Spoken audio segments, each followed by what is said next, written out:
მამაკაცები, რომელსაც ცოლები გაგდებული ყავთ უცხოეთში, ზოგი უკვე 15-20 წელიწადია და მეტიც.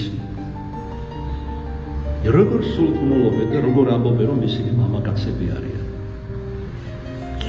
ესე იგი, ცოლის მონური შრომით მოიწყო ცხოვრება. ჩვენ აღსარებებს ვისმენთ. საყვარლები გაიჩინა, არა ყველაზე ვამბობ, რა თქმა უნდა, საყვარლები გაიჩინეს. კაი მანქანები, ჯიპი უყვარს ქართველს არა?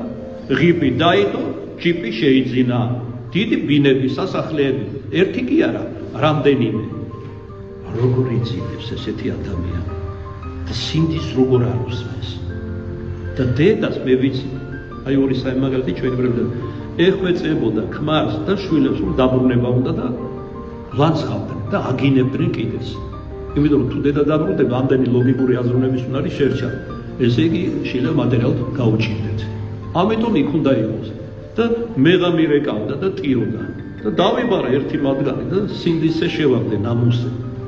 შენ რა კაცი ხარ, პირდაპირ გეტყვი მეთქი რა. შენ კაცი არა ხარ მეთქი. და ასე შემდეგ.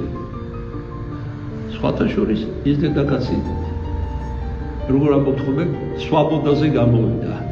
დაბრუნდა უცხოეთის მონური შრომიდან სახლში. მაგრამ ამ ქმარმა დატოვა. ერთი მაგალითი მომაქვს ინკოგნიტო და ასეთი მაგალითები არაერთია საყვარელი.